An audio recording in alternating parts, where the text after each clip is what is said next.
हमारे साथ में all India petroleum dealers association के अध्यक्ष अजय बंसल जी हैं।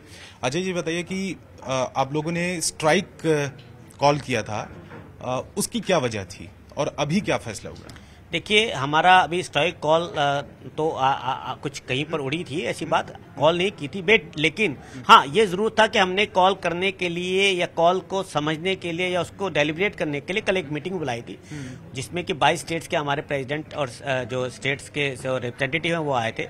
उन लोगों ने यूनैनिमसली डिसाइड किया कि हमें बातचीत करनी चाहिए और बातचीत उसी शाम को, कल ही हमारी बातचीत हुई और मंत्रालय में जब जाकर हमें एक पॉजिटिव उनका एटीट्यूड और पॉजिटिव उन्होंने हमें एक रिक्वेस्ट किया कि हमें इस स्ट्राइक में या कोई भी कंफ्लिक्ट नहीं रखना चाहिए ऑयल कंपनीज और मिनिस्ट्री के सामने इस दौरान, जबकि हम लोग देश में एक क्राइसिस में चल रहे हैं, इकोनॉमिकल क्राइसिस में नहीं आना चाहिए। तो हमने वो बात मानते हुए एक तो अपना जो स्ट्राइक का कोई जिस तरह की हमारा मन था या हम बढ़ना चाह रहे थे वो विड्रॉ किया और हम बड़ी खुशी है इस बात की कि ऑयल मिनिस्ट्री ने हमें इस बात के लिए कहा और हमारी बातचीत के आगे बढ़ाने की बात। सरकार से बातचीत के बाद आप लोगों ने फैसला वापस लिया? हाँ जी, बिल्कुल बिल्कुल। और क्या मिनिस्टर से भी मुलाकात के लिए टाइम? मंत्री जी अभी बाहर हैं, डेवोस में हैं, शायद वो आज आए हैं और आज या कल में उनसे बातचीत होगी और उन्हीं के, क्योंकि उन्होंने अपना काम नीचे ऑफिसर्स को कहा हुआ है और ऑफिसर्स ने मिलकर हमें बहुत अच्छे से 2 घंटे देकर हमसे बातचीत कर उन समस्याओं को आगे बढ़ा दिया है। अब मंत्री जी से मिलना ना मिलना इतना बड़ा इंपॉर्टेंट नहीं है, हमारी समस्याओं को समझना। जो समस्या है या फिर डिमांड है वो क्या है? देखिए, सबसे बड़ी समस्या जो हमारी अभी एकदम से जो आई थी हमारा जो लॉस हुआ है, जो हमारा 2100 करोड़ रुपया एक्साइज में जो एकदम से हमें घटा दिया गया, जिसको कि अब सोचिए कि जब वो पेट्रोल डीजल का एक्साइज मैंने कस्टमर से कलेक्ट ही नहीं किया, वो आपने मुझसे कलेक्ट कर लिया, तो वो अपने आप में एक विडंबना थी। उसको हम लोगों ने इमीडिएटली कहा है कि हमें वापस करने के लिए कोई एक सिस्टम बनाइए और वो सिस्टम पे बहस हुई उनसे और सिस्टम पे जो बहस हुई उसमें ये हुआ कि कैसे किया जाए। अधिकारी ने पूछा उसको कैसे किया जा सकता है। उसके अंदर एक समस्या है कि एक्साइज जो है वो रजिस्टर्ड होना चाहिए, जिसको इनपुट टैक्स की तरह हम क्लेम कर सकें।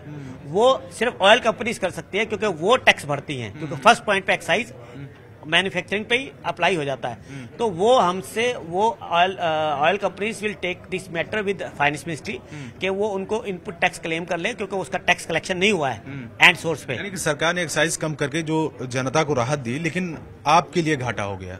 हाँ जी, नहीं, हमारे लिए घाटा हो गया। सरकार ने तो अच्छी बात की है और हम वेलकम करते हैं। हम लोग चाहते हैं कि सरकार ने अच्छा काम किया और घटाए, लेकिन इसमें हम लोगों का कारण क्या है कि वो पासा जो एक्साइज है वो तो कस्टमर ने पे करना था ना। वो मेरे पास स्टक हो गया स्टॉक, वो आपने टैक्स कलेक्ट कर लिया। वो टैक्स जो है वो आम जनता के जो एंड यूजर था उसने देना था और वो टैक्स जाना चाहिए था। अब मुझसे तो आपने टैक्स ले लिया, मुझे आपने कहा कि आप नहीं ले सकते आगे टैक्स, तो ये अपने आप में एक्सट्रैक्ट हो गई। बस इसके अलावा भी कोई मुद्दे थे?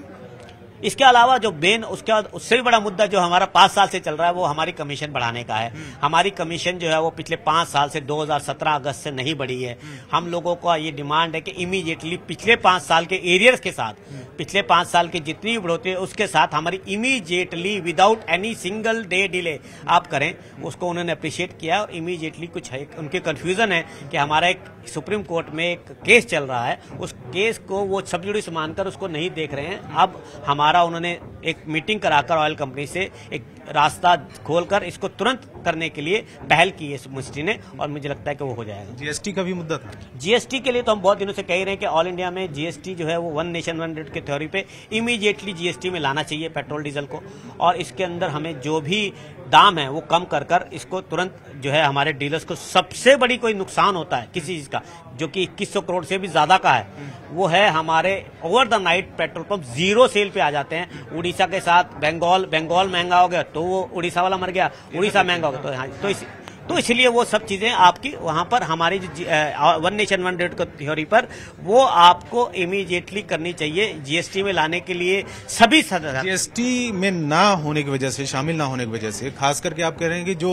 बॉर्डर के जो पेट्रोल पंप उनको सबसे ज्यादा घाटा होता है। हाँ, खासतौर पर बॉर्डर और इनसाइड भी होता है, बट बॉर्डर वाले तो बिल्कुल जीरो हो जाते हैं, वो तो बिल्कुल ही खत्म हो जाते हैं। जब भी जीएसटी का आज एक डीलर को फायदा होता है लेकिन दूसरा डीलर मर जाता है, तो मुझे लगता है कि ये एक अपने आप में विडंबना है और कस्टमर के लिए बहुत बड़ी बात है। एक जगह पर एक ही देश में आप सोचिए पोर्ट ब्लेयर में जो है वो 86 रुपीज का आपको डीजल मिल रहा है और वहां इसी देश में 112 रुपए का डीजल भी मिल रहा है। तो ये अपने आप में सोचिए 15-20 रुपए का डिफरेंस है, वो कैसे दूर होगा।